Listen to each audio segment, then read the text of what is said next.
LPNA Facebook recording is now in progress, so I call the meeting to order. You can see the agenda there. We will go through the LPNA business. Lucas will give us a District 2 update. San Jose PD, I hope he can come in, Hernandez. And then John will give us an update on the Valley Water items as you see on the agenda there. And if we have some question and answers at the end, we can do that. And you can put it down in your calendar, reserve December 9th for our next meeting. So thank you very much, Barbara, for putting that agenda up.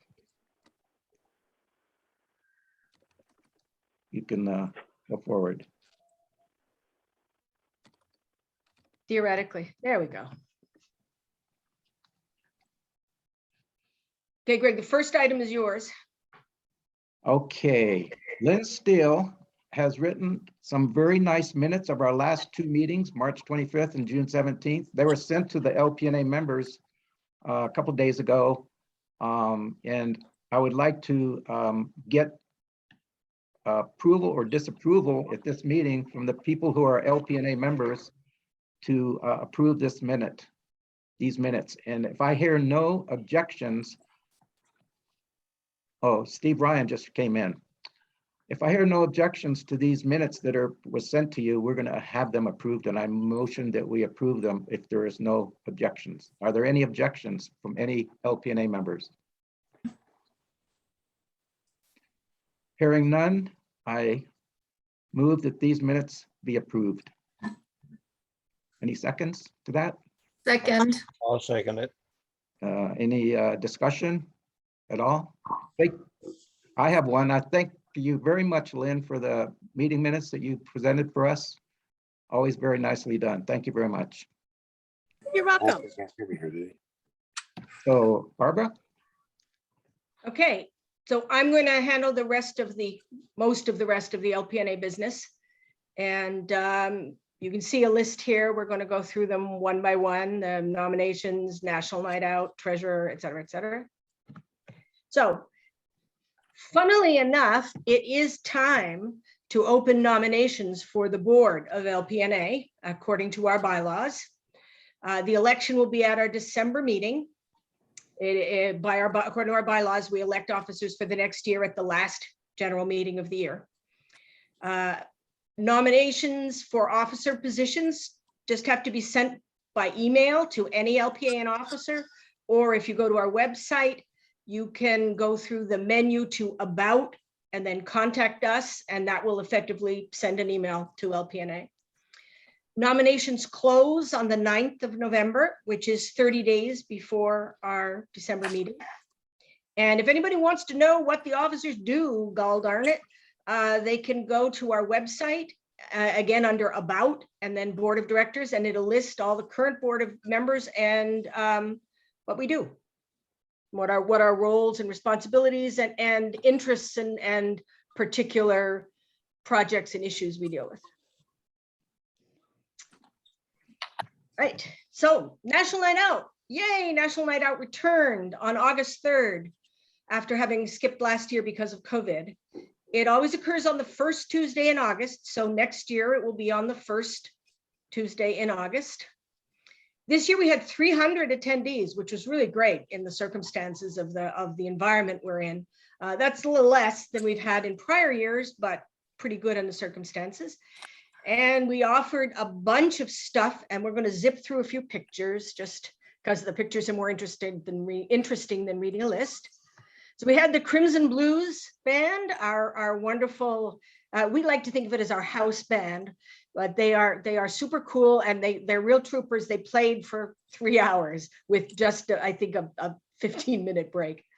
So thanks very much to them. And we had Brian the Bubble Guy, who was doing his bubbles. That's him with his long sticks that he uses to generate the bubbles. And thanks to Alan Chan, photographer, who got the nice iridescence on the bubbles in this picture. He can actually blow bubbles as big as a car. And he's a kind of world-renowned fella. He can blow bubbles inside of bubbles. And he's working on 4 bubbles each within each other. So it's just an amazing guy. And unfortunately, the wind picks up right around 4 o'clock in the evening, and he wrestles with the wind in trying to blow the really big bubbles at the time that National Night Out is. But he is really amazing. And he also teaches the kids at the National Night Out event, and some of the children start blowing bubbles with those big wands of his. Thank you, Barb.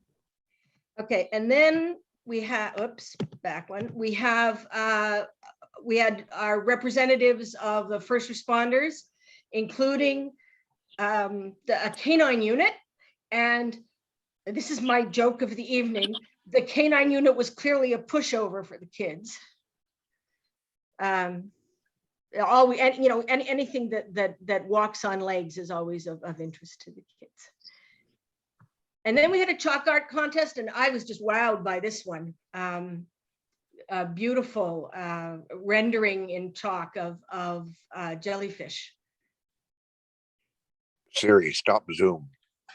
However, the stars of the night, I think, were the Wildlife Education and Rehab Center of Morgan Hills owls. They brought live owls, a Western screech owl, which has big eyes and is really, really tiny little guy, and the great horned owl, who made the arm of whoever he was standing on get very tired very quickly because he's a big guy. But there was always a crowd around the owls. Okay, Treasury Report. Our cash on hand, our fiscal year end was June, and our cash on hand was $6,700. Income and expenses were pretty low because we weren't able to put on any events during that year. So we had income of $700 and expenses of $500. This year will be rather different. The year starting July 1st for us, because that's our fiscal year. So most of our cash is in the form of the Beautify SJ grant from the city, $5,000. And we've spent trivial amounts of it last year. This year, and we have until December to use it up. And National Night Out, it was significantly funded by that grant. And we also have a native plant garden project that we're putting into Los Paseos Park. And I'll talk more about that in a minute. Any questions on the Treasurer's Report? Hearing none. Okay, park improvements. So we continue to do some things on an ongoing basis. We maintain the trees that we planted with using the help of our city forest a few years ago. And we also supply plastic bags to the doggy bag dispensers. That's not a romantic or exciting duty, but I think it is appreciated by the people who benefit from people not being able to make a case that they couldn't find a bag to pick up after their dog. We also had a Greg Peck assisted Sean Tran and his Boy Scout project for a public notice cabinet that we put in the park. It's almost finished, and I'll show you a picture of that in a minute.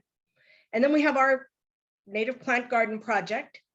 We planted 3 test plants in April because it's tough clay soil and we wanted to see how they do, and they survived, and I'll show you a thriving one. And we water just once a week for the first year, and that's, I think, what our plan is for the plants we're going to be planting, to continue that regimen, and actually less than that for some plants. We've developed our desired plant list, and we have a new park supervisor that we're going to share that plant list with this week, and get some more. He does have a knowledge of native plants. He's worked with native plants before, so that's a good win for us. And hopefully he'll be able to give us some help in our planning. We were thinking of planting some more plants as early as October, but we're thinking now that it's probably still going to be too warm then. So we're going to put it off to the beginning of November. So the first 2 weekends in November are when we're likely to be planting the rest of the plants, and we can use more help. A few people have already said that they're interested in it. The hosts, thank you, Jen, said that they were interested in helping, and hopefully that timing will work out for them. But we'll also anybody who wants to participate in this more actively than just by appreciating them as you walk by. is welcome to get in touch with me. My email is easy. It's treasurer@lospaseosneighbors.com. I think it's .com. So it's the same URL as our website, but just with treasurer at is my email address. It is .com. .com. Okay. And then we have a lighting upgrade for the tennis courts that we have a parks representative here to talk about, but let's just go through just a few pictures before we turn it over to him. So this is the Boy Scout project, a meeting notice or a public notice board that we can put up notices of LPNA meetings, notices of park rules. So people can't say that they don't know what the park rules are. Anything else of interest to the community could potentially go into this. It hasn't been painted, the frame hasn't been painted yet. So that's a last piece that has to be done. And thank you to Sean Tran, our Boy Scout, who did this as his project.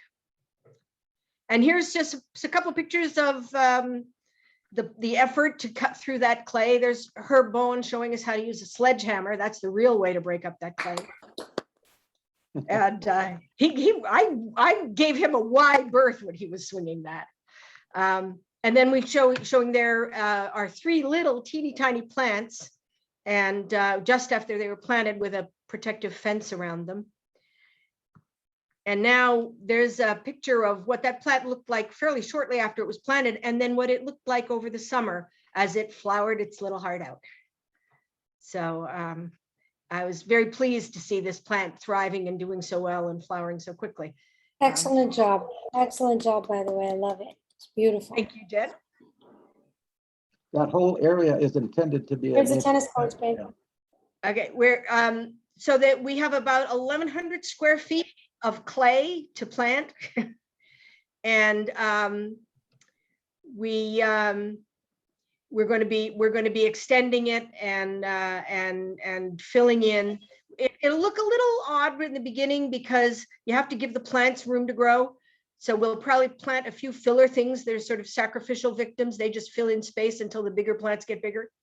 And those will be kind of showy, short-lived flowering plants. And then eventually the big bushes and shrubs and will fill in. Okay, and then here is the lighting upgrade for the tennis courts. And I believe Steve Ryan is with us from the Parks Department, and he's going to tell us a little bit about this project. Thanks everyone for having me. Thank you, Barbara and Greg, for inviting me. We just finished the tennis lighting upgrade at the park. It got converted over to LED. The project was completed as of yesterday.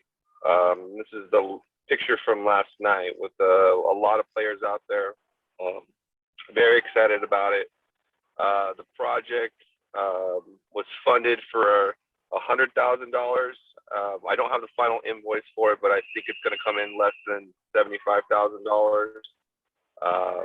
The lights are there's a cost savings of 50% on the lights versus the older halogen style that was there before. There's a huge cost savings there. Other benefits are the lifespan of the LED fixture far outweighs the halogen bulb that would need to get replaced more frequently. And one of the other features that was added with the suggestion from Herb Bowen was security lighting. So when the tennis lights aren't on, there's still security lighting in the park, which would be similar to what you see along the pathway. Another hatch in there if the tennis lights were on. So you should see the upgrades tonight if you go out there, but they look pretty fantastic. The tennis players are pretty excited about it. The visibility was far greater in their opinion from what was there before. So it took longer than expected due to some shipping and equipment things, and I really apologize for that, but thank goodness it's all done. So if you have any questions, I can go ahead and answer those now. Okay, great. Well, I appreciate you having me. Steve, it's Barbara. These are great. LED lights, right? These are LED lights? Correct. Correct. They were converted over from like a halogen style bulb, Right. which uses far more energy to the LED fixture that was installed. That's quite a difference in lighting. I'm sure the tennis players love it. And it's open till 10 o'clock, that particular tennis court. So that's quite nice. Yes. Thank you, Steve. I appreciate you coming tonight and sharing your information on that court. And, Great. hope Is there to any see other you. questions, Greg? If you could. Go ahead. I'm sorry. No, I'm finished. Thank you. Steve, Oh, if there's any other questions that you've got for me, Greg, or something comes up later, if you just email me and I'll respond back to that email. I have a quick question. Who funded Oh, yeah. $75,000? Was it the city? This is a city project, correct? Okay, thank you. But it was instigated, at least partially by her, and dogged and followed and beaten up by Herb Bowen on the LPNA board. Okay, good. It as only Herb is capable of incentivizing. Yeah, I understand that. Herb, you do a good job. Yeah, it was Yeah. Measure B money, right, Steve? Came out of Measure B money? I don't know what the funding source was for that, to be honest with you. But it was funded for $100,000. There was two funding sources. But I don't know the originating source, to be honest with you. Yeah, I got a quote 2 years ago for this, and Public Works and Steve's group, somebody said, hey, we're gonna do this. So we've got one of the top 3 tennis courts in the city now. And they're gonna be waiting outside the gate to get in. So we'll see how that works. All right, nice going. Thank you all. Thank you. Thank you very much from the neighborhood. It's my pleasure. Thank you.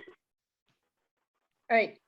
We have one more item of LPNA business, and that's our CERT emergency radio program, and Wyman Pang is going to talk about that.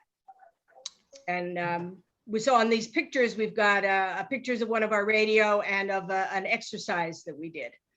So Wyman, go ahead. Yeah, thank you. So I'll give you an update on our neighborhood emergency radio project. I'm going to give you a little background information, some which you may have heard. Now, we currently have 9 Los Paseos volunteers with radios, which can cover our entire neighborhood. Now, 4 of the team has ham licenses, and also which 2 have GMRS license. Now, people with ham and GMRS license can use more powerful radios to reach out to San Jose RACES, which is the Radio Amateur Civil Emergency Services. And that's a volunteer group that works with the city EOC, Emergency Operations Center. For those of you that don't know, Barbara is actually a member of RACES. So now, during an emergency, the RACES team monitors the ham radio frequencies and passes information to emergency services. Now, here's the new information, is that new for San Jose, RACES is putting together a GMRS radio network to supplement the ham radios. Now, cities like Oakland and Berkeley already use GMRS radios for their CERT communications. Now, both ham and GMRS license requires a license, but the GMRS does not require a test to get the license. So I think maybe the reason for using GMRS is actually to try to get more people involved. Now, recently, we worked with RACES to evaluate the GMRS radio reception in Los Paseos. The CERT GMRS repeater is located in East San Jose on Mount Pleasant, Now, because of our surrounding hills, the signal is actually marginal for most of Los Paseos.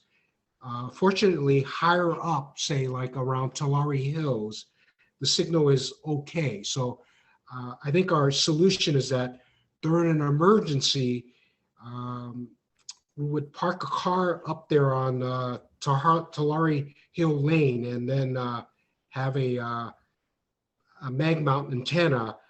So that will allow us to reach the GMRS repeater. So we still need to do some more evaluation there. Now- Smita, this is one place where your driveway might help us too. Smita is Yes. excluded on this. Our call. driveway is your driveway. And Okay, that's good to know. Now, there might be Yeah. some additional I help just coming. logged on, so if you can answer it for me, please. Thanks. Bye. I'm sorry, I didn't catch that. Nothing, keep going. Okay, so now the city is building a new emergency ops center in Happy Hollow. So they will have a GMRS repeater there as well. So this should be better for us in Los Paseos, except that, you know, there's a communications hill, which is kind of in the way. So we need to check this after the new repeater is online. So anyway, just to kind of sum up, you know, the Los Paseos emergency radio strategy is to have a radio hierarchy. So on one level, we would have short range MERS radios for communications within the neighborhood. So I mentioned that we already have 9 radios, and then we have more powerful ham and GMRS radios to reach outside, to reach races. So we are still looking for more neighborhood volunteers, especially people with ham and GMRS licenses. So that's all I have. Are there any questions? If there are Okay. further questions, you can get in contact with Wyman, and we'll get you in contact with Wyman. We could use some more volunteers. Thank you. Thank you, Wyman. Okay, great. Thank you. I have one more thing for CERT. If anybody's interested in training, I'm trying to get a class together. So email me.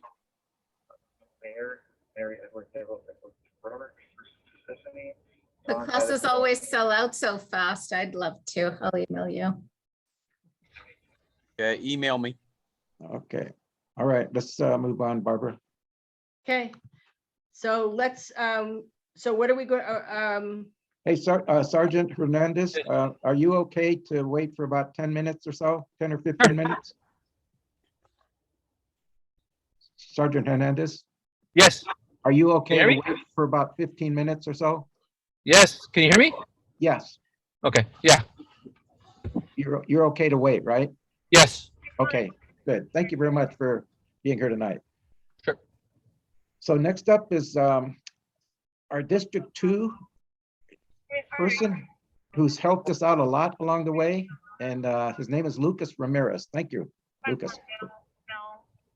Thank you, Greg, for the invitation. Ordinarily, the council member's chief of staff, Vanessa Sandoval, would be attending, but she is unable to. Unfortunately, tonight she has a conflict, so I am here providing an update on her behalf. And she was very kind and prepared a number of items for me to share with you. So I'll go through those.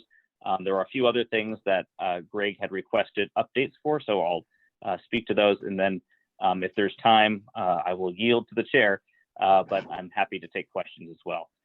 So just going through the items that Vanessa wanted me to share first. I know homelessness and illegal dumping are major concerns for not only Los Paseos, but the community at large. Yesterday, the council member, along with the mayor and several colleagues, announced several bold solutions to address the homelessness crisis. Many of you might be familiar with the city process for new policy initiatives. First, often a colleague's memorandum would be submitted to the Rules Committee. The Rules Committee would provides some preliminary analysis. Is this something that we have, within the city's existing capacity? Are there resource constraints? And if it's approved by the Rules Committee, it'll go to the full council for review. This memorandum would triple if it's approved and implemented. So again, a lot of analysis and a lot of time would go into it. The initiative would call for or would triple the number of rapid build apartments in the city and increase efforts to clean up neighborhoods by leveraging the unprecedented amount of federal and state funding that has been made available. So the state level, some of you might be familiar with Project Home Key, for instance. The governor has committed or recommitted to that in the most recent budget. Over $12 billion will be made available to cities and counties across the state. The first priority would be to acquire hotels to convert into permanent supportive housing, or housing to provide additional housing for the unhoused in the community, or create emergency interim housing communities like the ones on Rue Ferrari and Monterey at Burnell, which I'll speak about a little bit later. So using state and federal funding to create facilities like those, with the goal of establishing 1,000 units either under construction or completed by the end of 2022. And also to acquire 300 hotel or motel units. And the proposal, if approved, would also increase efforts to address illegal dumping, including production of monetary rewards for those who cite illegal dumping activities, and also the deployment of cameras at illegal dumping hotspots. And these are ideas that Councilmember Hernandez has been talking about for a number of years. It's nice to see them finally getting some traction. We are also looking at potentially using city property or a vacant VTA property to establish an RV safe parking site. So we've heard loud and clear from the community concerns about inhabited vehicles, and primarily RVs, because there tend to be greater impacts associated with those oversized vehicles. And we're working with the city to look at the site it's in, if you know Enzo, it's in an industrial commercial area. That will be the site for the new police training facility. But while we get that project underway, we can use it temporarily for RV safe parking. And then the VTA site might be a little bit more challenging, but we're having conversations there as well. And the primary focus for Council Hernandez would be to ensure that there's a local preference policy. So the unhoused individuals who would be served by the safe parking sites or the emergency interim housing that we were talking about earlier with this new memo, the priority would be unhoused individuals in or near the neighborhoods that would host these sites. We want to make sure that we're addressing the homelessness impact within District 2, and that's I think that's something that we have a pathway to achieve. There historically have been some fair housing considerations, but we're working with the city attorney's office to address them. The city of Mountain View, for instance, has a very robust local preference policy, and that might serve as a model for what we do. Very quickly, Vanessa provided some updates regarding the Monterey and Brunel, and then the Rue Ferrari emergency interim housing communities. Monterey and Brunel have 77 participants on site. So far, a total of 101 people have been served, and 8 residents have moved onto permanent housing. One of the things that we've learned is, not everybody exits the program successfully. Most do, and there are a handful of different pathways. One is permanent supportive housing, which we're starting to increase the supply of. So that's affordable housing with wraparound services for folks who are chronically homeless provided on site.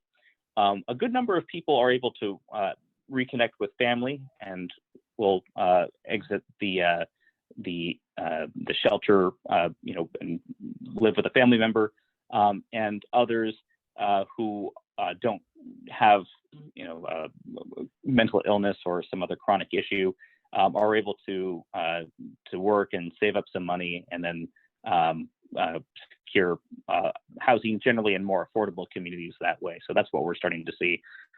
For Rue Ferrari, 106 participants on site, 114 have been served in total. And keep in mind too that even though these are intended to be transitional facilities, for the bulk of the pandemic, it was also a shelter in place location for unhoused people. So we were not aggressively, transitioning people to permanent housing because of the shelter in place order. That's no longer the case. So they are designed to be transitional spaces for folks to get off the streets and then find a permanent place to live. And then during the press conference yesterday, we learned that a couple at the site had just found an apartment. We'll be moving on to permanent housing. So a resident at the Rue Ferrari site spoke and provided, I think, a good reminder that these programs can be successful. Vanessa did provide some information about the tennis court, but we've already heard an update there. Lucas, one quick Greg, one before you move on. This is Greg. Sure. Did you say 12 million or $12 billion for the homeless project a little earlier? For Project Home Key, which is a state program, the governor has allocated $12 billion, $12 billion with a B. Okay, thank you. That's statewide. Thank you. Karen, go ahead if this is on the homeless concerns. Yeah, I just had a question. So has the two projects, have they officially moved from EIH to the more bridge housing model then? Or are they still considered emergency interim housing? So that's a good and technical question. I don't know the answer off the top of my head. So I'll have to defer to Ellen or Vanessa on that.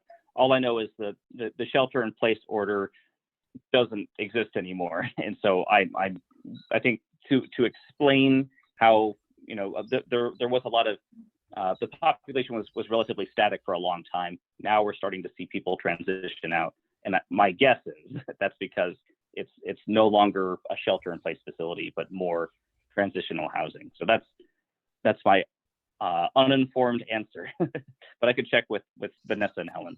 Thank you. No problem. I know many are following the House on the Hill development. That is, let me pull up my notes for that one. So that's a large single family home on a 17-acre site that has been in or under review for a couple of years now.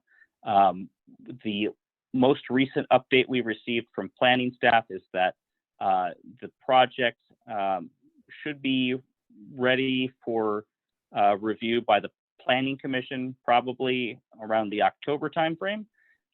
So that will be a good opportunity for the community to share their thoughts. The House requires a conditional use permit, and so the Planning Commission is the final reviewing body.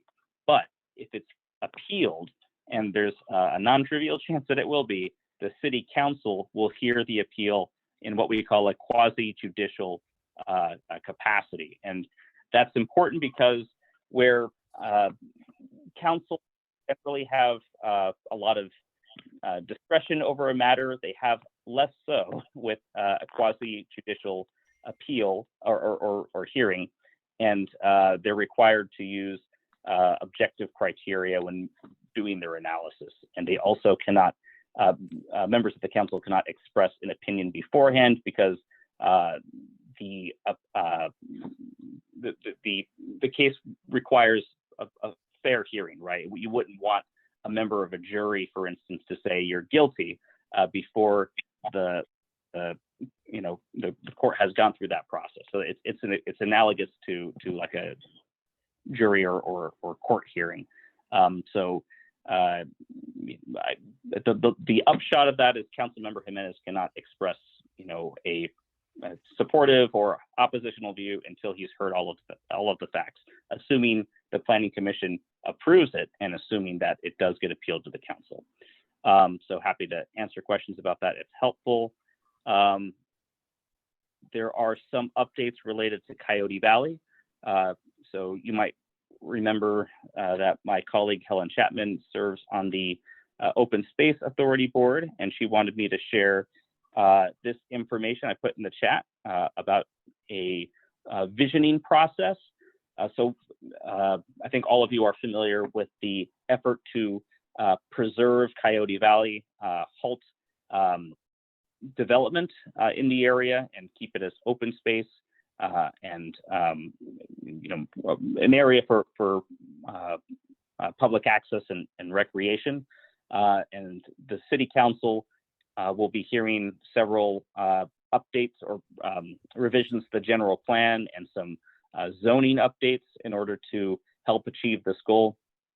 Speak to that if that's helpful. The long and short of it, though, is we're looking at amending the general plan to eliminate the industrial designation. So North Coyote Valley right now is slated for approximately 30,000 jobs. The city council will be hearing a proposal to eliminate the job capacity entirely and rezone that area for agriculture and open space. That's a very big shift from the general plan that was approved in 2011.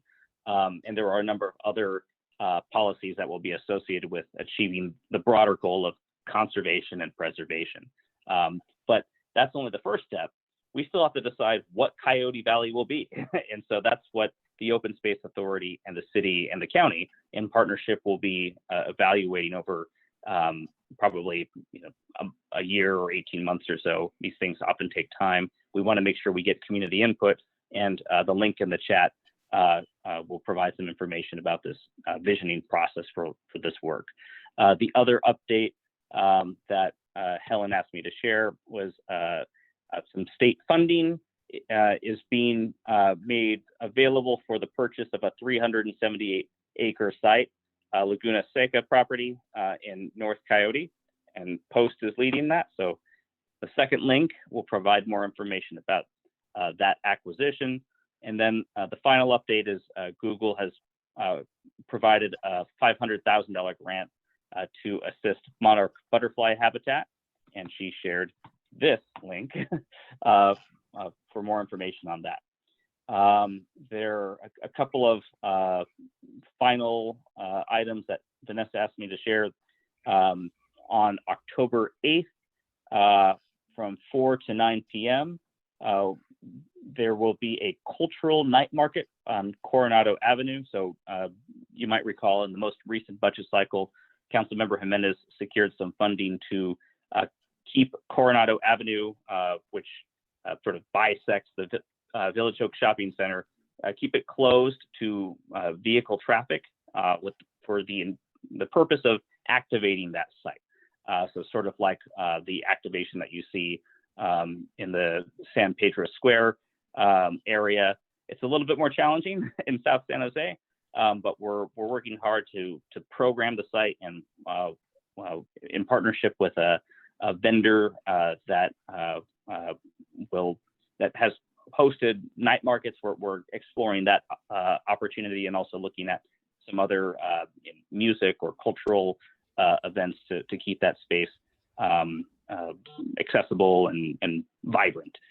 We'll finally, Lucas will promote that as soon as we get info from you guys. Thank you. You got one more item? You have one more item? The last one is related to COVID-19. So you might have heard about this beginning September 20th. Operators or hosts of large indoor events at city-owned facilities with more than 50 guests will require all attendees 8, 12, and older, and all staff to show proof before entering the facility that they are fully vaccinated. So that has gone into effect. So you will need to demonstrate that you are vaccinated before going into, again, city-owned facilities. And there's a link that she provided with more information, which I'm putting in the chat. So that's my update from Vanessa. Greg, if there's time, or Barbara, I'm happy to take any questions. So Lucas, what's going on with safe parking? Hey, you have to take your term. Karen, I think I just your hand took was my up turn. first, right? okay, I have a question. I put it in the chat, but I'll just ask. Can you explain a little bit more about the housing that you were talking about and turning the hotels into more housing? It sounds like it's for the homeless. I know that we have the tiny housing and D2's got 2, and I'm wondering if the third is coming by way of the hotel being changed into it. And if D3 is getting anything. And right now I feel like we certainly have our share and then some for D2, but I'd like to hear more about that. And just for the sake, it probably won't be discussed tonight, but just for the sake of throwing a wrench into everything, was on my SB9. How is that going to affect our area? That's all. Sure. That's all. Just that much. Yeah, big questions that require, I think, thoughtful and comprehensive answers. I can provide some preliminary information. I had told Greg earlier that I think SB9 and opportunity housing are of great significance to the community broadly, and I'm happy to speak to the state laws, what they do, and then how the interplay with the opportunity housing concept, maybe in a sort of separate venue. But high level, I'll respond to those 2 questions. And then I saw Karen and Smita, I thought your hands are up, so I'll go in that order. And then if there's time, anybody else. So first, the city will be having, I don't want to step on anybody's toes, but there's going to be a community meeting, I think in early October, and we'll share this information once it's available, regarding several projects home key applications that the city will be submitting. So the long and short of it is no sites are guaranteed to be, so no hotels are guaranteed to be acquired, and no additional bridge housing or emergency interim housing communities are going to be established until and unless the state approves the project home key applications. My understanding is there are 5 hotels that the city has been looking at, and then 1 site for an emergency interim housing concept.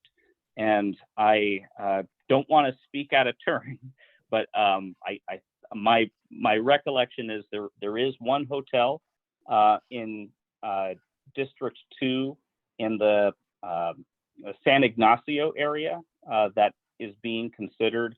Our understanding is that's probably a low tier acquisition because it happens to be the most expensive of the hotels under consideration.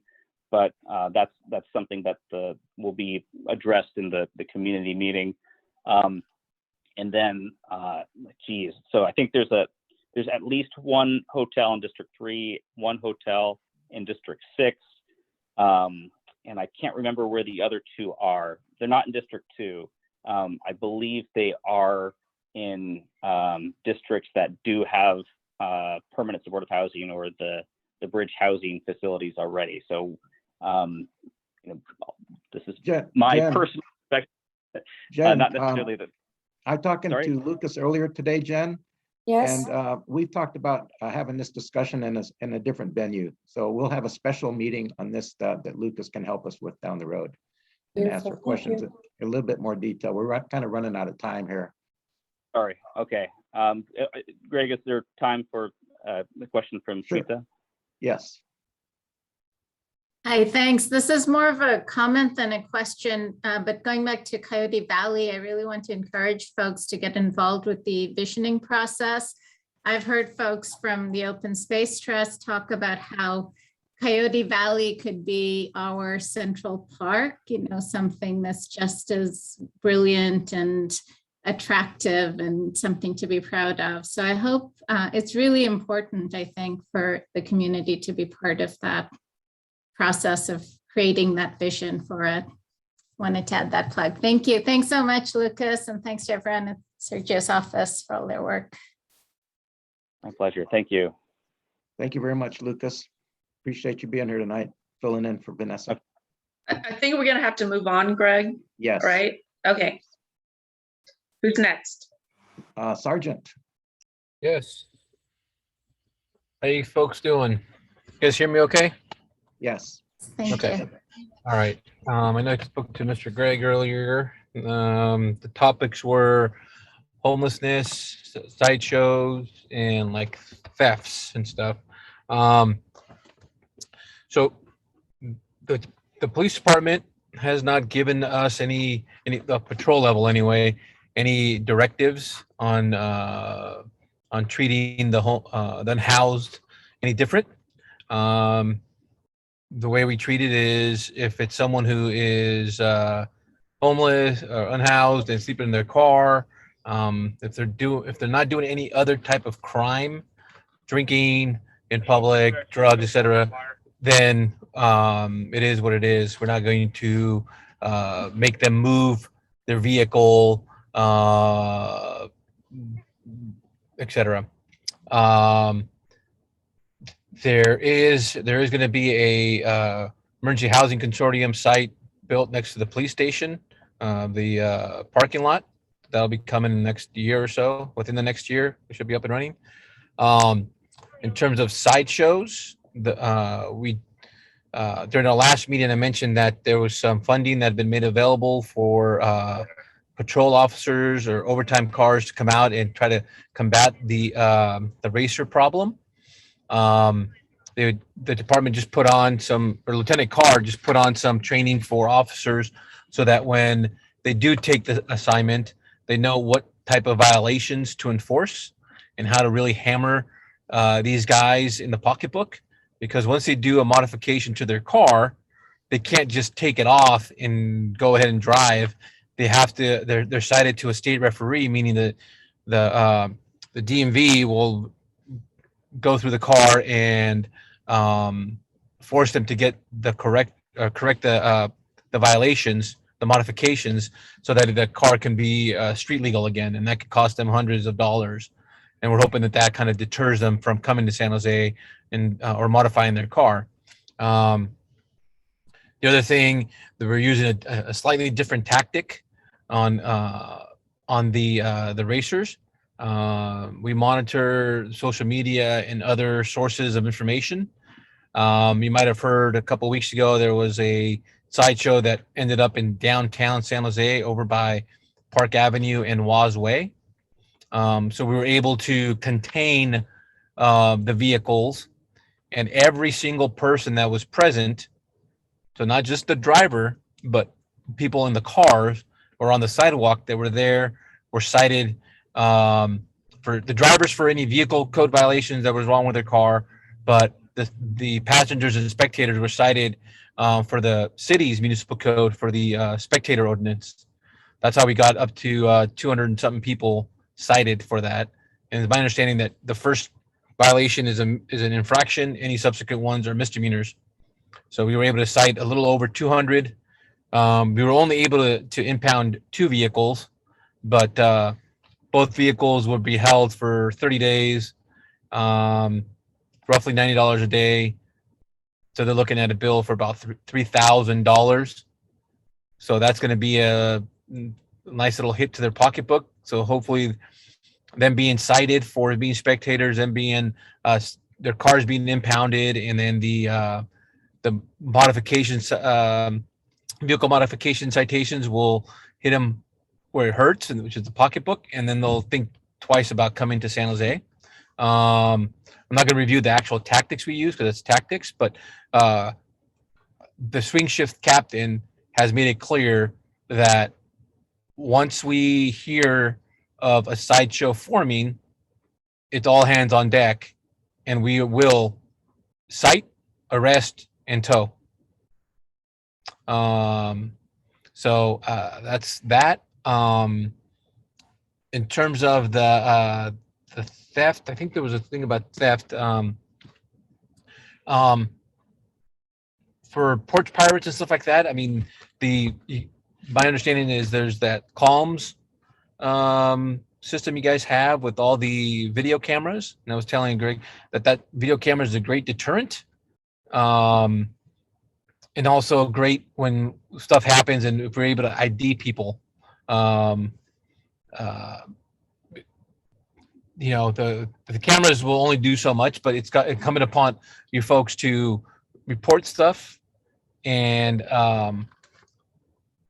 if it's a quality of life issue or something that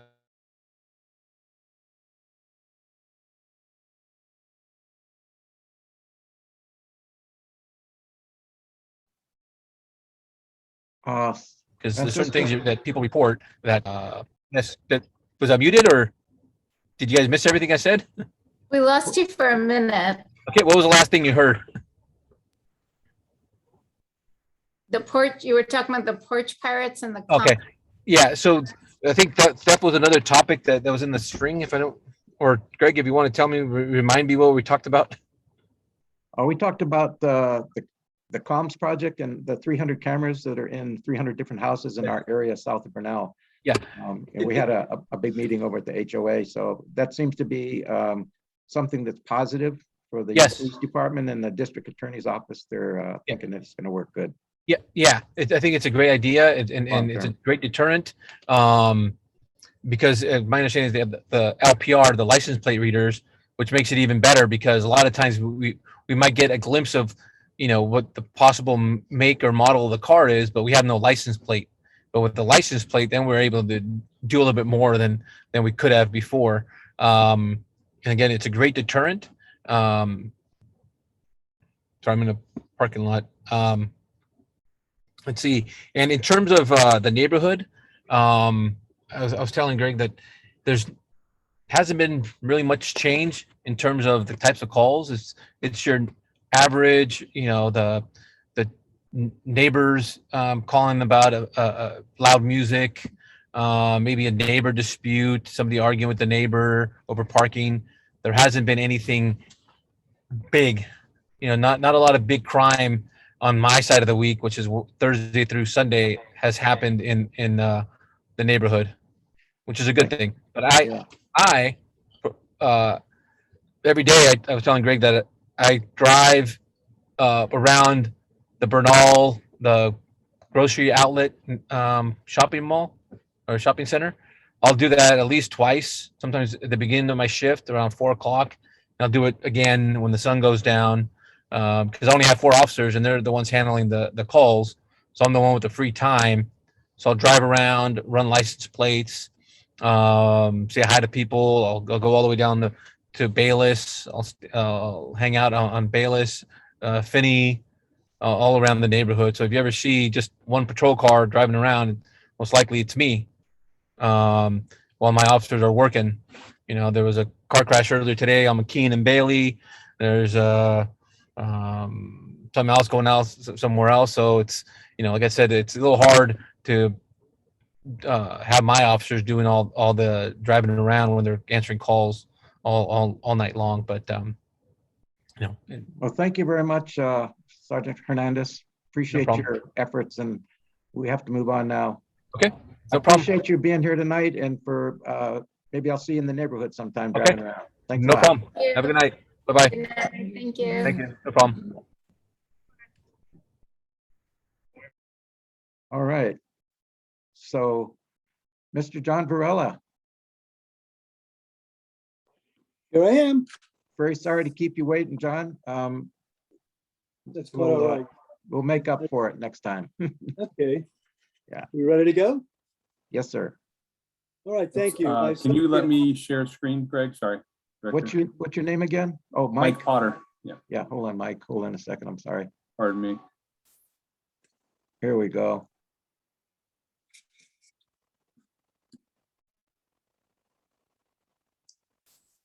Here we go.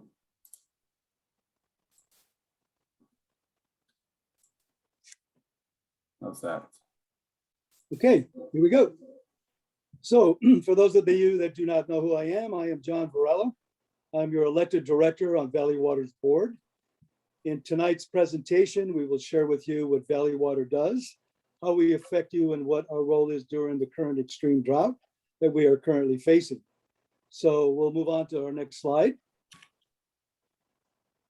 So Valley Water's mission is to provide Silicon Valley with safe, clean water for healthy life, environment, and economy. We do that through ensuring a clean, reliable water supply, providing flood protection, and being stewards of the environment.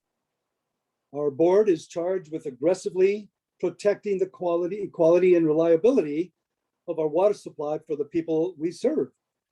2 million residents and commuters in 15 cities, as well as 4,700 private well owners.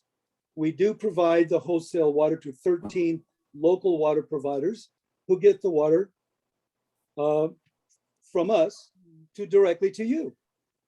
As the flood control agency for Santa Clara County, Valley Water invests in and builds projects and programs that help protect lives, homes, and businesses throughout our county. Our third focus area is on being good stewards of the environment. We achieve this in many ways, including taking care of streams and watersheds, hosting cleanups, and many other efforts. Valley Water, in our 2021 budget of approximately $610 million, as much of that is slated for repair, replacement, and maintenance of aging infrastructure and addressing our water supply outlook in this current drought. We have approximately 850 employees at Valley Water. So I'm going to ask you to hold off any of your questions till the end of our presentation, and we'll answer your questions at that point. So I'm going to turn the meeting over now to the presentation of Mr. Mike Potter from our Office of Communications. Mike? Thank you, Director, and good evening, everyone. I grew up in South San Jose, so I know your area well, and it's great to be a part of your meeting. As the Director mentioned, Valley Water has 3 primary missions. This slide, which is kind of an eye chart, though, and I'm gonna condense our program so I won't go too long. But this is really the reason we exist. As you can see here, this talks about when we were back in the farm days, how we had enough water just out of the wells for everybody here. There weren't very many people living here, but we overpumped. We planted so much stuff that we started depleting the groundwater, and we started to sink. So they came up with an opportunity to build reservoirs to capture that water and replenish the groundwater. So we started to increase the level of groundwater again. But then, as you see, our population started booming right after World War II.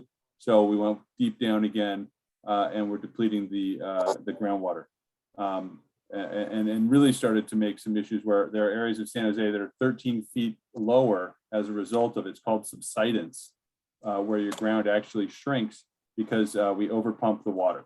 So that is the reason Valley Water was created, was to address this issue. And then we started getting water on number 4 and 5 from the state and federal water projects, and our population continued to grow. We now get about half of our water from those imported sources from outside of our county. And where does that water get used? Here it shows where about 55% is used in the home. Business in our county uses about 31%. We still have ag in South County primarily, and use about 8%. In other parts of the state, agriculture uses a lot of the water. So the purple area is where you all are involved and where we can actually make some changes from a conservation standpoint. And we'll get to that, but like outdoor residential use is a key area there. Let's skip ahead. So this talks a little more about where we get our water. Local water is about 30%. Imported water, we recycle water out at the sewage treatment plant, and we're looking to expand that as a pretty steady source of water. One of the main uses is going to be indoors in the bathroom, and so that's where we can repurpose that water and use it again. And then conservation, we count conservation about 15% of our water. But we bring some of the water we use, this imported water, some of it could come from Shasta, or and so you think about how far that water comes to be here for us, and how many times it's pumped and all the energy that's used to bring it here. So every bit of conservation really does make a difference, both in what we use the water for, and that we have it for those days when it doesn't rain, but also it saves a lot of money.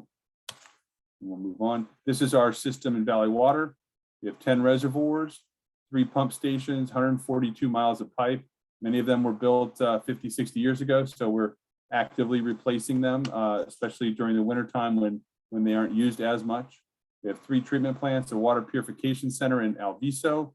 That's something we're hoping to possibly expand and look about adding another one. 393 acres of recharge ponds, and it's about $7 billion to replace it right now. It would take a long time to replace everything we have just to get the permit. This shows that we are in an extreme drought. This map is only getting redder, and we have a plan to deal with it. Our board voted to call for a 15% reduction in the amount of water we use this year in order to stave off more severe cuts next year. It is up to your retailers. There are 15 retailers, and they are the ones that you buy the water from, unless you have a well, in which case you buy the water from us. And so they're the ones that will be encouraging you to reduce your use. And part of the challenge, adding to this challenge, is Anderson Reservoir. This is Director Varela's picture here. And this is the same picture I have. I was facing the dam face right down here at the bottom of the boat ramp when we walked down there. The challenge, and it's going to take 10 years. Anderson's going to be empty for 10 years. We not only are building a new dam there, we are constructing a tunnel, 24-foot tall concrete tunnel from right down where the pointer is to come out over here, kind of on the edge, so that the water can be released more quickly than it currently can. It wasn't built to have a big outlet. And what happened when it filled up and it flooded and spilled over, we couldn't lower it enough, so then it was an uncontrolled release, which we don't, dam operators do not like uncontrolled releases of water. But it's also seismically unsafe. So we're going to build this tunnel so that we can release the water more quickly. And then we have to take down the old dam without going too far down, which can lead to flooding if it's all the way empty, if there's no dam there. So it's a staged reduction and then a staged replacement. There are 13 permitting agencies, some of whom mission conflict. And so this is a 10-year project.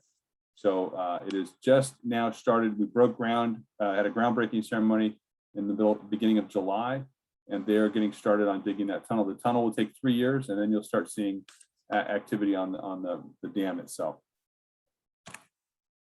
This talks just a little bit about the price of water. You can see here when it wasn't in a drought, $200 an acre foot. An acre foot's enough water to cover a football field with a foot of water. It's about 25,000 gallons, which is what an average household, 2 average households use in a year. Used to be 1 household, so our valley has already been conserving. And so now it's about enough for 2 households. Oh, I'm sorry, and I didn't even say, so that price currently, it most recently was at $913 per acre foot, if you can find it.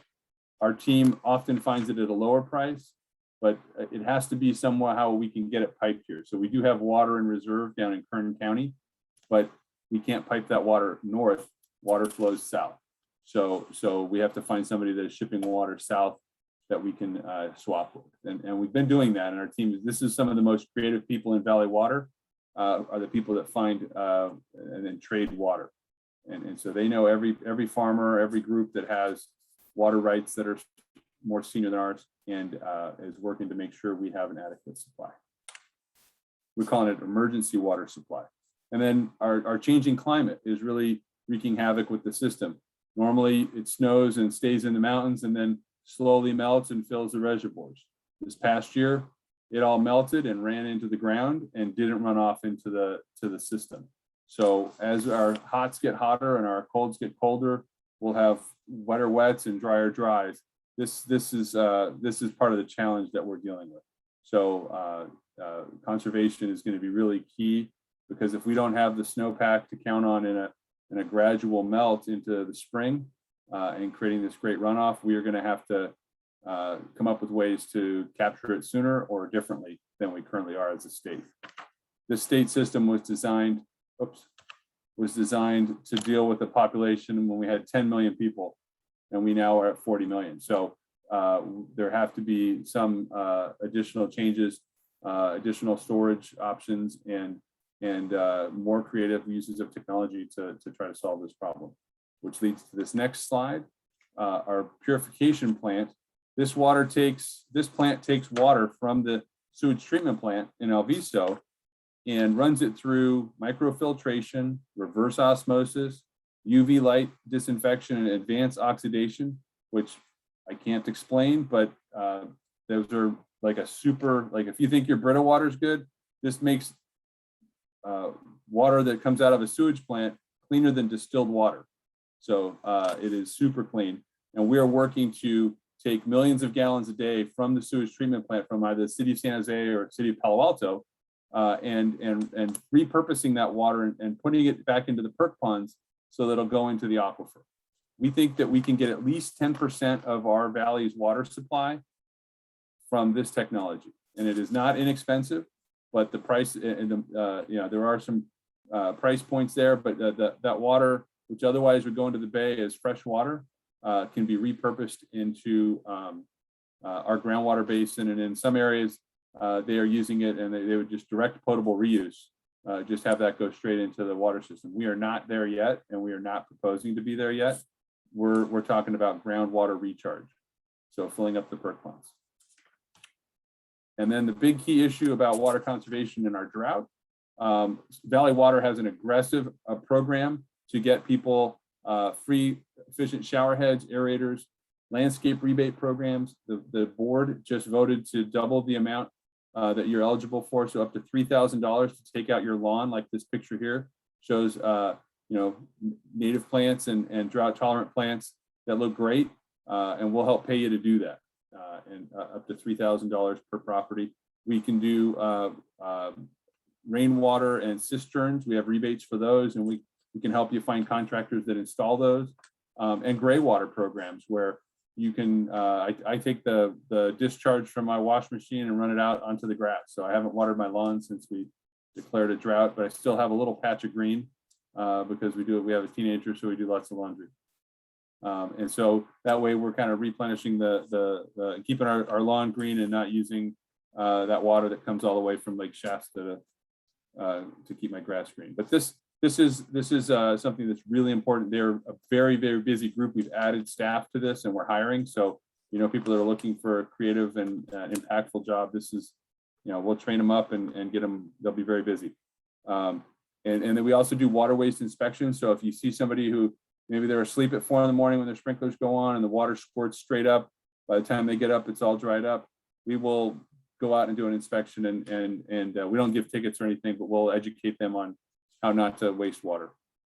And we'll do a water-wise survey. So the watersavings.org is our website. I'm going to put that in the chat. I'm waiting to hit return there. And so that will help you assess your situation and how to save water. So maybe you got a bunch of roof, capturing that rainwater off of your rain gutters into some rain barrels, essentially, might be a solution for you. Here and then go. All right. And then any of these things that you want, I put it in the chat, the shopping cart for easy ordering. And you can place an order if you want to replace your shower heads, we'll send them to you. They're very busy right now. As you can imagine, we're doing a lot of presentations, encouraging people to call them. And so we're not Amazon, so it won't be there tomorrow, but you'll get it soon, and the price is right because we are not charging you for this. And then if you need to report water waste, this is the number to call. I put that in the chat also, or email. And that is a great way to do it. This is a picture of San Luis Reservoir during the last drought, and I've been told we are already below this point. So this is why we need to conserve. San Luis Reservoir takes water that's pumped from the runoff in the Sierras, and So it's only as full as we have water to fill it with. But that is where, this is our intake. This is where we get our water from San Luis Reservoir, is from this box here. And so it is important that we all do our part to save this year, because if we don't, then next year will be worse. Especially our neighbors to the south in South County, which are reliant on groundwater. And a lot of your area is reliant on groundwater. Great Oaks is your retailer, correct? So they get their water from the ground. So our big job that helps Great Oaks is that we replenish the water in your area. So all that water that we let out of Anderson was put through a recharge system so that it percolated into the ground, as much of it as possible, which most of it was.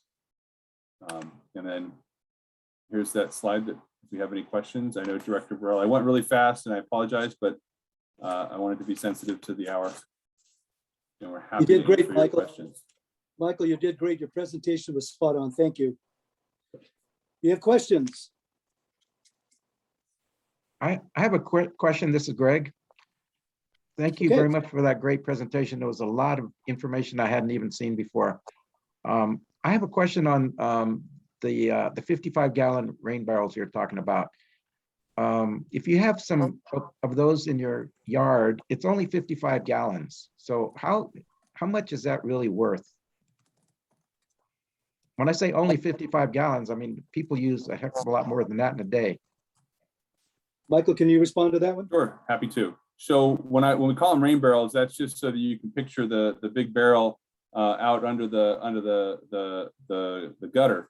But what they are now is they're modular stacked boxes that have like a screen on top to filter out any dirt that comes in.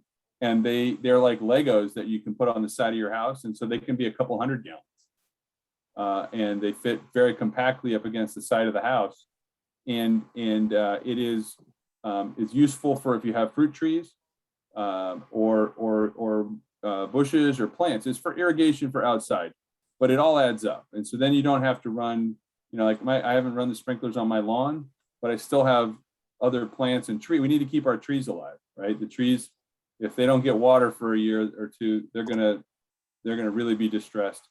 So it's to keep the other plants alive that you otherwise you couldn't. And then there's a shower bucket that's the old tried and true. If we were all in person, we would have showed up with a stack of buckets and some aerators and things. I don't know how to get a virtual bucket to you, but you put it in the shower while it's warming up and it fills up, and then you take it out and pour it on the roses, and you don't need to water them as much. That's the idea. Thank you. So is there information where I can go look for one of those? Watersavings.org. Okay. And it'll take you there. And we have a conservation, it's part of our conservation and rainwater capture. Okay, thank you. Sure thing. Thanks, Greg. Anyone else? Yeah, on why we're storing water down in Kern County and don't have access to it here, and how much water is there? Sure. Okay, first of all, we store water in semi-tropic, and I believe we have 160,000 acre feet of water that's stored there. And of course, we pay for that. And currently, what's happening is both the state of California and the federal government are watching very carefully the exchanges of water, even though we own it, we bought it, of being able to transport that or exchange it, as Mike Potter alluded to, with other water utility and water rights folks in the state of California, in the northern part of the state, that we can actually exchange that amount of water that we have stored in semi-tropic. And what I'm telling you is that the entire state of California is looking to buy water, exchange water. The state is very thirsty, and no, not so much as it is in the area as it is in the Central Valley where major agriculture exists. And so even if you've traveled to Southern California on Highway 5, you've probably noticed much of the farmland is fallow. The farmers just aren't growing crops at the moment. I sit on the board of Santa Clara Valley Farm Bureau, and farmers in this region, which is still very, very active, are also considering fallowing their land as well. So, but to get to your point, we store this water in the southern portion of the state, but it's not always easy to get it. We did during the last drought, by the way. we were able to exchange water, but that drought from 2012 to 2017 wasn't as severe as the current drought that we're looking at today. Absolutely, that was a much more gradual drought. The water in Kern County, it's underground, so it's not in a, so you can only access so much as well, because we can't over pump the groundwater in Kern County and have it sink. But it is a source, and it's tricky. It's not liquid. Ironically, that's the wrong word, but it's not necessarily liquid that you can make transport towards you on a turn of a dime. It's not like the electricity market or things. So it can take a little time, but there will be water going south, and we will be able to swap it. But it is not as precise. And we're in and I think in the coming year, especially in spring, that would be a time where we could do that. And one more point, if I might continue on this, the storage in Northern California, in Shasta, in Trinity, and some of the larger storage capacities are at somewhere between 30 to 50% capacity. Some of them are even lower than that. The picture that we showed of San Luis Reservoir, I drove by there about 2 weeks ago, and I've been commuting back and forth to Southern California for over 50 years, and I've never have seen San Luis Reservoir. It's almost empty, and that's our primary source of water that we import from the Delta. So it's a serious issue, and we're all looking for water. And Mike alluded to 18% right now. Yeah. So, next question, please. I have a question. So speaking of, we're all looking for water, and yet there are other parts of the country that are obviously getting deluged with water. So are there any discussions at a national level to kind of work through that and save that water and somehow get it to the places that need it? Or is that just pie in the sky? Sure, I can assure you that we are looking at every possible opportunity to exchange water.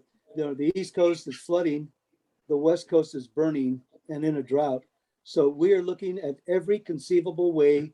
We have our legislative meetings. We just had one last week with Congresswoman Zoe Lofgren and other members to talk about what's the occurrences of what's happening with Anderson Dam. But at the same time, we have our own legislative representatives that are full-time employees of Valley Water in Washington and also in the state capital of California, constantly looking for water. And believe me, our congressional leadership today is very focused on providing water that represent us here in the state of California in the new current budget, but the budget has to get passed.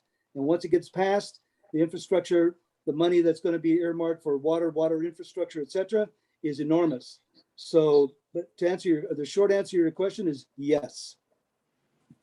Well, it does present that's some hopeful challenges, but yeah, so someone on another meeting brought up the idea of like, well, there are oil pipelines, why don't we have a water pipeline?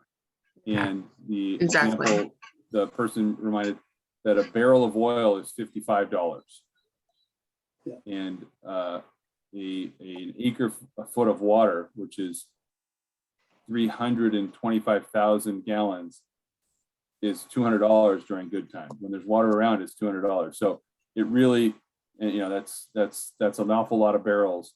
So it's very difficult to do, and you have to pump it up over things. So, but they're looking at everything. It's almost like, it is relatively cheap, but it's also needed. So that's why the purification with, go ahead, Director. I want to make sure everybody has a chance to ask questions. Are there any other questions? Yes, may I ask a question about recycled water? Sure. Yes, so if we see like a purple irrigation line, does that come from El Viso? And if it's already in our district, why don't we just run those purple irrigation line into the bioswales to recharge our district's aquifer? Well, that's a really good question. So just to let you know, today we had what is called a media day at our Silicon Valley Advanced Water Purification Facility, where we had the city of San Jose, we had the city of Santa Clara, we had Valley Water speaking about expanding our recycled, our advanced water purification. And we're also talking to the city of Palo Alto, Mountain View about doing exactly what you're talking about, expanding recycled and purified water into communities and also towards where I live in District 1, which is Morgan Hill, San Martin, and Gilroy, which does not have treatment plants like we do in San Jose. They get groundwater to bring pipe water down into this region as well. So we're looking at all these opportunities that you're asking questions about for our future water supply, and we're looking at recycled, purified water as our sustainable water supply for our future. So we're totally invested in that long term. The challenge with the purple pipe water is it's not quite pure enough for drinking water, and so that is the challenge. So we need to purify it a little further. So right now it's used for landscape, industrial use. So the power plant there, I believe, is the largest customer, which is why that purple pipe comes all the way to South San Jose. They paid a substantial amount to bring that pipe out to them, so they had a source of water that wasn't, drinking water. That is correct. Any other questions? What's the status? Well, what have there been discussions about desalination for Southern California? For Southern California, they are doing it. Yeah, it's Carlsbad, which is done in the San Diego area, and also closer to that, closer in Monterey County and also in Santa Barbara, they are doing desal. We had a pilot project with Northern California with East Bay Mud, with Contra Costa County, Valley Water, and Zone 7. These are all water districts as well. And the big issue that we're experiencing with desal is the byproduct, which is brine, which is very toxic. And where are we going to put it? And what are we going to do with it? In Carlsbad, which is a huge facility in San Diego, and they produce a substantial amount of water. They also discovered they had a major problem with the brine. What they're doing, which is not a great solution, they're putting the brine on barges and taking it out to the Pacific Ocean and putting it right back into the ocean, which will be eventually recycled again. So we are looking at desal. It's extremely expensive. And the biggest concern is the byproduct and the toxicity that creates. But that is also on our plan. But first and foremost, our water purification is what we feel is more doable, because we already have our facility that could produce over 40 million gallons a day currently. Any other questions? This is Greg. I have a question about regarding education of people to conserve water, like you've been talking about this whole presentation.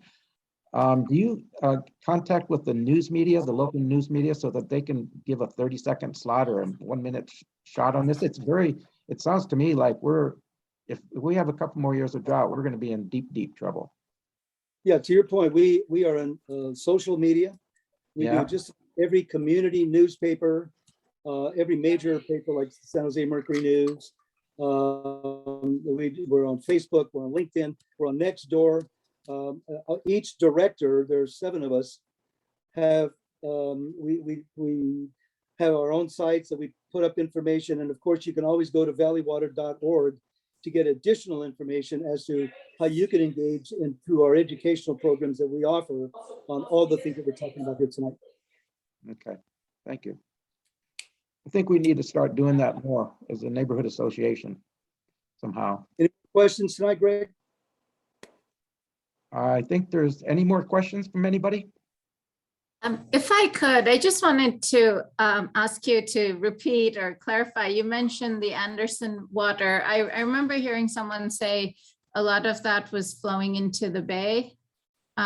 So could you just reiterate how much of it you were able to salvage and put back into our groundwater when you had to empty the dam? Mike, you have those numbers, Mike? I as a poli-sci major, I'm hesitant to give a number, but I will say this: it was as much of it as they could, and there are gates along that area that slow the flow. The Osier Ponds, I believe, and then so that is that's the recharge area. That's the key recharge area, and so some did flow into the bay, which is also not bad. It cleans the creek and is a part of, it used to all flow to the bay. So but they were very, our groundwater basin is in good shape. That picture behind Director Varela, that water didn't go to the bay. That water was slowly put back into the groundwater.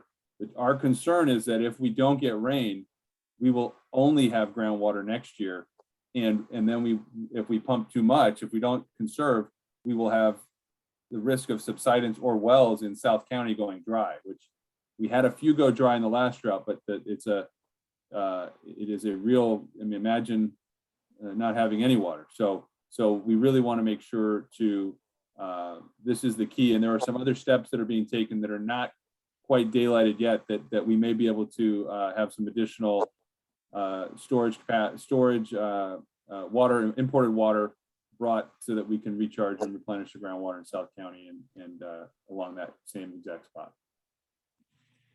Thank you. Thank you. Thank you. Well, thank you, everybody. We really appreciate you listening to our presentation. And my final message to you is conservation. It's most important for all of us to conserve water at this particular time. Pay attention to what your water supplier is suggesting to you in the levels. And that's the best advice that we can offer you tonight. And we'll do our job to continue to find water resources for you. So thank you very much for allowing us to be in front of you tonight. Thank you, Michael. Donna, I do want to make one just kind of related comment, just because maybe you guys on an advocacy basis could have an impact. So we're trying to fill in our pool. We have a 40,000 gallon pool we want to get rid of. And we've been waiting 10 months for a permit. 10 months. So 10 months of using water, 10 months of continuing to fill with water. You guys do any work with the city of San Jose on that kind of stuff to kind of get them to move faster? Yeah, I think that's pretty much a city or a county permit. Gotta get Lucas on that one. Yeah. No, I understand that. I understand that. What I'm saying is any advocacy, maybe you guys need to take an advocacy role to kind of educate, like push them to expedite those. I'll call Sergio and tell him to get off his rear end and make something happen. There you go. I was with him today. I'll push his button. How's that? No, he doesn't have anything to do with it. Believe me, he's a great guy, and we work well with each other. Yeah. So that's an excellent question. I don't have an answer for you, but I'm going to find out. That is a really good question. Karen? Who's saying my name? John. Hi, John. Hi. Our daughter just went through this, and she just got a pool filled in. But in the interim, she used a submersible pump and used that water to water her plants and lawn and stuff. So she didn't keep filling it up. She actually used the water. Now it was a little green and didn't look all that great, but she put mosquito fish in there, which the county gave her, and they kept the mosquitoes down. And like I say, it wasn't pretty, but she actually utilized the water waiting for this long permit process. Okay, that's an idea. Okay. That to you. Thank you. You're welcome. Thank you. Thanks for the presentation. It was really good and helpful. Thank Well, you. thank you. Appreciate it. We'll look forward to meeting with you again in the next time you invite us. All right, John, the next time Appreciate the resources. we invite you, we'll put you up front. Oh, how nice. Yeah, sorry for the wait. Sorry for the wait. Not a problem. It really isn't a problem at all. Okay, if you'll excuse me. Thank you. Thanks so much. Thank you, Michael. Good night, everybody. Good Good night. night. Good night. Good night. Good night, everybody. Well, I think this is the end of it, and our next meeting's December 9th. So put it on your calendar, and we're going to try to get more people to choose to learn. That's my new slogan. I learned a lot tonight about the water and a few other things. So I'm going to extract the Valley Water presentation, like Alan will extract that section, and we'll try to promote that out a little further into even to next door. It was a good presentation. Nice slides. Mm-hmm. Yeah, and it sounds like they offer all those water saving devices that you can get from their website. Yeah, I had actually envisioned them, and maybe we have to have them come back, because what I really wanted was for them to go into more detail on how to navigate because I'm doing the landscape thing. It's not easy to navigate. It's not cut and dry. You gave, So you gave a few links that maybe we can go through Carmen, in this chat. I kind of, can you mute Peter, please, Greg? Is it Peter? Okay. Yeah. Well, he was the only one besides me that wasn't muted. Yeah, so yeah, I looked at the sites. No, they're not the sites. It's just more of an inside look at, that's what I wanted. I wanted more of an inside look at some of the rebate processes and the landscape ideas. So maybe we can have him come back and do that later. Right. He didn't, I asked him to do the rebate, but I don't think he talked about it tonight. He probably rushed. He just, yeah, I think they were just too rushed. So, okay. Maybe we can find a landscape expert to come talk to us, someone who's done the stuff, In December. Yeah, and we did try to reach out to a couple of them, and they weren't available. But one of them, I said, well, maybe we can get you to come to our December meeting. I can't remember if it was the Native Plant Society. Might be good. Hey, Greg. Yeah. I still have the plans that you gave me. I know that you violated the law by letting me copy your landscaping, but it wasn't that difficult. You're talking about the rebate conversion, Karen, where you convert your front lawn to native plants. Yeah. Yeah, I think it's more, they're giving you more money now. I think I was like at $1 per foot, and I think it's probably more than that right now. Well, no, it's the process. Okay, I sent pictures. Oh, those, we need better pictures. We didn't get the pictures. And then you got to do your plan. It's like, you can't do anything until, you can't even touch it until you've gotten everything approved. And I mean, you just have to do a lot of planning ahead of time. I was just hoping that I could say, okay, this is the amount of land I have. It's more of a cursory plan. They want it all. I do remember that we had to give them the plan, and they had to send somebody out to measure, and yeah, it's worthwhile though. It's worthwhile. It was kind of fun at the end of the day. Yeah. Greg, can you share your plan? Damon, can you share Greg's plan? Maybe we're both going to jail.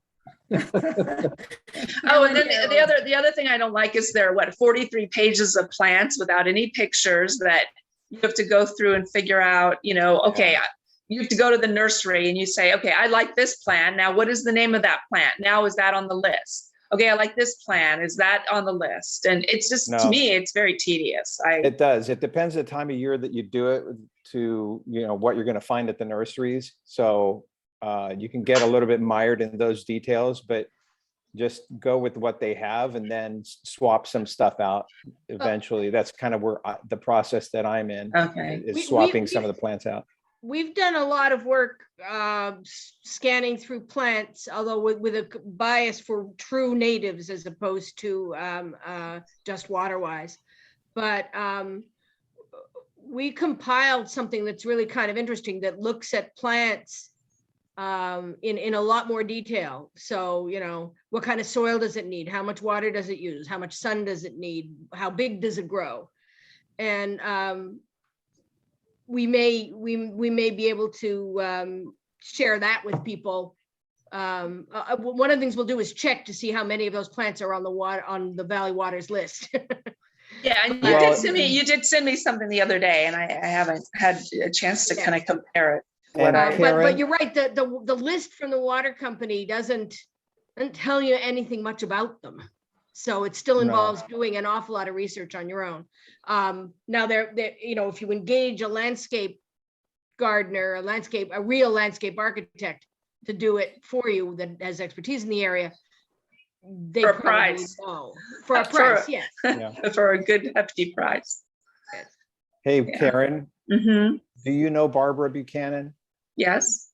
She's a master gardener. So if you ran up a plan, she would probably say, yeah, put that here, put that there, and don't do these. And I don't think she'd charge you much, if at all. Yeah, we probably have her email. She moved. Did you know that she moved away? Yeah, But Yeah. that'd be an email thing. Thank you. Yeah. I'll maybe reach out to her. yeah, reach out to her. Okay, well, thanks you guys. Hey, Meeting. Peter, is this Peter Chen here tonight? Yeah, that's me with the baby crying. Oh, hi, Peter. Thank you for attending.